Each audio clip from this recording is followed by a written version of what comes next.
La historia de nadie, Charles Dickens.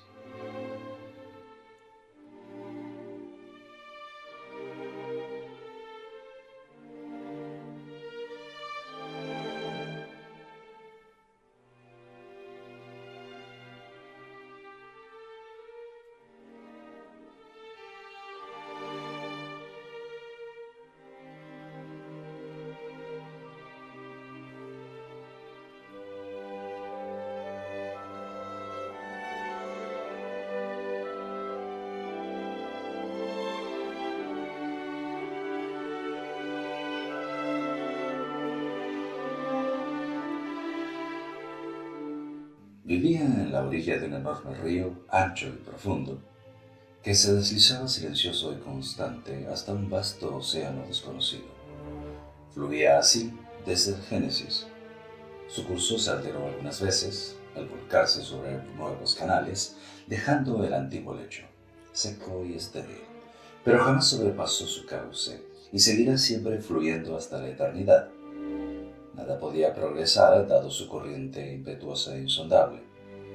Ningún ser viviente, ni flores, ni hojas, ni la menor partícula de cosa animada o sin vida volvía jamás del océano desconocido. La corriente del río oponía enérgica resistencia, y el curso de un río jamás se detiene, aun cuando la Tierra cese en sus revoluciones alrededor del Sol. Vivía en un paraje bullicioso y trabajaba intensamente para poder subsistir. No tenía esperanza de ser alguna vez lo suficientemente rico como para descansar durante un mes, pero aún así estaba contento. Tenía a Dios por testigo y no le faltaba voluntad para cumplir sus pesadas tareas. Pertenecía a una inmensa familia, cuyos miembros se debían ganarse el sustento por sí mismos con la tarea diaria, prolongada desde el amanecer hasta entrada la noche. No tenía otra perspectiva ni jamás había pensado en ello. En la vecindad donde residía se oían constantes ruidos de trompetas y tambores, pero no le concernían en absoluto. Esos golpes y tumultos procedían de la familia Pickwick, cuya extraña conducta no dejaba de admirar. Ellos exponían ante la puerta de su vivienda las más raras estatuas de hierro, mármol y bronce, y oscurecían la casa con las patas y colas de toscas imágenes de caballos. Si se les preguntaba el significado de todo eso, sonreían con su rudeza habitual y continuaba su ardua tarea. La familia Pickwick, compuesta por los personajes más importantes de los alrededores y los más turbulentos también, tomó a su cargo la misión de evitar que pensara por sí mismo, manejándolo y dirigiendo sus asuntos, porque, verdaderamente, decía él, carezco del tiempo suficiente. Y si son tan buenos al cuidarme, a cambio del dinero que les pagaré, pues la situación monetaria de dicha familia no estaba por encima de la suya. Estaría aliviado y muy agradecido al considerar que ustedes entienden más que yo. Aquí continuaban los golpes y tumultos, y las extrañas imágenes de caballos ante las cuales se esperaba debía arrodillarse y adorar. No comprendo nada de eso, dijo, frotándose confuso la frente arrugada.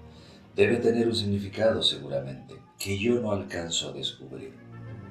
Eso significa, contestó la familia, sospechando lo que quería decir, honor y gloria en lo más alto, para el mayor mérito. Oh, respondió él, y quedó satisfecho.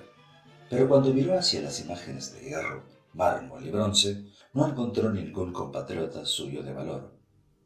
No pudo descubrir ni uno de los hombres cuyo saber lo rescató a él y a sus hijos de una enfermedad terrible, cuyo arrojo elevó a sus antepasados de la condición de siervos, cuya sabia imaginación abrió una existencia nueva y elevada a los más humildes, cuya habilidad llenó de infinitas maravillas el mundo del hombre trabajador. En cambio, descubrió a otros acerca de los cuales no había escuchado jamás nada bueno, y otros más, aún, sobre quienes sabía que pensaban muchas maldades. Se dijo para sí, no lo entiendo del todo. De modo que se fue a su casa y se sentó junto a la lumbre para no pensar más en ello. En este tiempo no había lumbre en su chimenea, cruzada por surcos ennegrecidos. A pesar de ello, era su lugar favorito. Su mujer tenía las manos endurecidas por el trabajo constante y había envejecido antes de tiempo, pero aún así la amaba mucho. Sus hijos, detenidos en el crecimiento, exhibían señales de una alimentación deficiente, pero se notaba belleza en sus ojos. Por sobre todas las cosas, existía en el alma de ese hombre el ardiente deseo de instruir a sus hijos. Si algunas veces resulté engañado, decía por falta de saber, al menos que ellos aprendan a evitar mis errores. Si es duro para mí recoger la cosecha de placer y sabiduría acumulada en los libros, que a ellos les resulte fácil. Pero la familia Pickwick estalló en violentas discusiones acerca de lo que era legítimo enseñar a los hijos de ese hombre. Algunos miembros insistían en que determinados asuntos eran primordiales e indispensables, y la familia se separó en distintas facciones.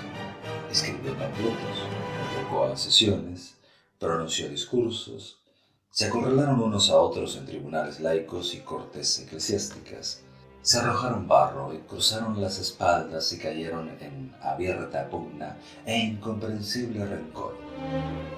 Mientras tanto, este hombre contempló al demonio de la ignorancia irguiéndose y arrastrando consigo a sus hijos. Vio a su hija convertida en una prostituta andrajosa, a su hijo embrutecerse en los senderos de baja sensualidad, hasta llegar a la brutalidad y al crimen. La naciente luz de la inteligencia en los ojos de sus hijos pequeños cambiaba hasta convertirse en astucia y sospechas, a tal punto que los hubiera preferido imbéciles. Tampoco soy capaz de entenderlo, dijo entonces, pero creo que no puede justificarse. No. Por el cielo nublado que me ampara, protesto y me reconozco culpable. Tranquilizado nuevamente, porque sus pasiones eran por lo común de escasa duración y su natural bondadoso, miró a su alrededor, los domingos y feriados, y notó cuánta monotonía y fastidio existía por doquier, cuánta embriaguez surgía de allí con su séquito de ruindades. Entonces recurrió a la familia Pickwick, diciendo: somos gente trabajadora, y sospecho que la gente trabajadora de cualquier condición necesita refrigerio mental y distracciones. Vean las condiciones en que caemos cuando descansamos sin ellas. Vengan, distráiganme inocentemente, muéstrenme alguna cosa, denme una escapatoria. Pero la familia Pickwick se alborotó. Cuando varias voces pudieron escucharse, se le propuso enseñar las maravillas del mundo, las grandezas de la creación, los notables cambios del tiempo, la obra de la naturaleza y las bellezas del arte en cualquier periodo de su vida, y cuanto pudiera contemplarlas. Esto originó entre los miembros de la familia Pickwick tanto desorden y desvarío, tantos tribunales y peticiones, tantos reclamos y memoriales, tantas mutuas ofensas, una ráfaga tan intensa de debates parlamentarios donde el no me atrevo seguía al lo haría si pudiera, que dejaron al pobre hombre estupefacto mirando extraviado a su alrededor. Yo he provocado esto, se dijo, y se tapó aterrorizado los oídos. Solo intento hacer una pregunta inocente, surgida de mi experiencia familiar y el saber común de todo hombre que desea abrir los ojos. No lo entiendo y no soy comprendido. ¿Qué surgiría de semejante estado de cosas? Inclinado sobre su trabajo, repetíase con frecuencia esta pregunta cuando comenzó a extenderse la noticia de una peste que había aparecido entre los trabajadores, provocando muertes a millares. Al mirar a su alrededor, pronto descubrió que la noticia era cierta. Los moribundos y los muertos se mezclaban en las casas estrechas y sucias en que vivieron. Nuevos venenos se filtraban en la atmósfera siempre triste, siempre nauseabunda. Los fuertes y los débiles, la ancianidad y la infancia, el padre y la madre, todos eran derribados a la par. ¿Qué medios de escape poseía? Quedóse allí y vio morir a aquellos a quienes más amaba. Un benévolo predicador vino hacia él, tratando de decir algunas plegarias con las cuales calmar su corazón entristecido, pero él le replicó: «Bah, ¿qué eficacia posees, misionero, al acercarte a mí, a un hombre condenado a vivir en este lugar hediondo, donde cada sentimiento que se demuestra se convierte en un tormento y donde cada minuto de mis días contados es una nueva palada de lodo agregada a la pila que me oprime? pero denme el fugaz resplandor del cielo por medio del aire y la luz. Denme agua pura, ayúdenme a mantenerme aseado, iluminen esta atmósfera pesada y esta vida oscura en la que nuestros espíritus se hunden y que nos convierten en las criaturas indiferentes y endurecidas que tan a menudo contemplan. Gentil y bondadosamente lleven los cadáveres de aquellos que murieron fuera de esta mísera habitación, donde ya nos hemos familiarizado en tal forma con el terrible cambio que, para nosotros, hasta ha perdido su santidad. Y maestro, oiré entonces, nadie mejor que tú lo sabes cuán voluntariamente, a aquel cuyo pensamiento estaba siempre con los pobres y que compadecía todas las miserias humanas. Estaba ya de nuevo en su trabajo, triste y solitario, cuando el amo apareció y permaneció a su lado, vestido de negro. También él había sufrido mucho. Su joven esposa, su esposa tan bella y tan buena, había muerto, llevando consigo su único hijo. Señor, es muy duro de sobrellevar, lo sé, pero consuélate. Yo trataré de aliviarte en lo posible. El patrón le agradeció desde el fondo de su corazón, pero contestó: Oh, trabajadores, la calamidad comenzó entre ustedes. Si hubieran vivido en forma más saludable, yo no sería el viudo desconsolado del presente. Señor, replicó el trabajador moviendo la cabeza, he comenzado a comprender hasta cierto punto que la mayor parte de las calamidades provendrán de nosotros, como provino esta, y que nada se detendrá ante nuestras pobres puertas mientras no nos unamos a aquella gran familia pendenciera para hacer las cosas que deben hacerse. No podemos vivir sana y decentemente hasta que aquellos que se comprometieron a dirigirnos nos proporcionen los medios. No podemos ser instruidos hasta que no nos enseñen. No podremos divertirnos razonablemente hasta que ellos no nos procuren diversiones.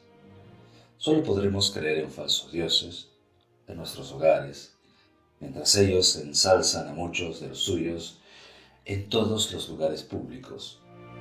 Las malas consecuencias de una educación imperfecta, de una indiferencia peligrosa, de inhumanas restricciones y el rechazo absoluto de cualquier goce, todo procederá de nosotros y nada se detendrá. Se extenderán en todas direcciones, siempre sucede así, al igual que con la peste. Eso entiendo yo, al menos. Pero el amo respondió: Oh, ustedes, trabajadores, cuán raramente se dirigen a nosotros, y si no es por algún motivo de queja. Señor, replicó, no soy nadie y tengo escasas posibilidades de ser escuchado, o tal vez no desee ser oído, excepto cuando existe alguna queja. Pero ella nunca tiene origen en mí y nunca puede terminar conmigo, tan seguro como la muerte que desciende hasta mí para hundirme. Había tanta razón en lo que decía que la familia Pickwick llegó a notificarse y, terriblemente asustada por la reciente catástrofe, resolvió unirse a él para hacer las cosas con más justicia. En todo caso, hasta donde esas mismas cosas estuvieran asociadas con la inmediata prevención, humanamente hablando, de una peste. Pero en cuanto desapareció el temor, la cosa sucedió muy pronto. Se reanudaron las mutuas querellas y no se hizo nada. En consecuencia, la desdicha volvió a reaparecer. Rugió como antes, se extendió como antes, vengativamente hacia arriba, arrastrando un gran número de descontentos.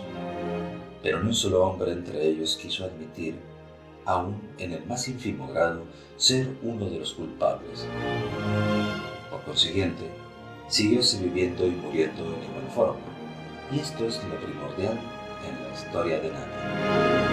¿No tiene nombre?, preguntarán. Tal vez se llama Legión.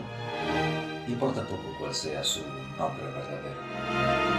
Si han estado en los pueblos belgas cerca del campo de Waterloo, habrán visto en alguna iglesia pequeña y silenciosa el monumento erigido por fieles compañeros de armas a la memoria del coronel A, del mayor B, de los capitanes C, D y E, de los subtenientes F y G, alféreces H, I y J, de 7 oficiales y 130 soldados que cayeron en el cumplimiento de su deber en un día memorable. La historia de nadie es la historia de los soldados anónimos de la tierra. Ellos tomaron parte en la batalla, les corresponde parte de la victoria. Cayeron y no dejaron su nombre más que en conjunto. Marcha el más orgulloso de nosotros se encausa en el sendero polvoriento que ellos atravesaron. Oh, pensemos en ellos este año, ante el fuego de Navidad, y no los olvidemos después que éste se haya extinguido.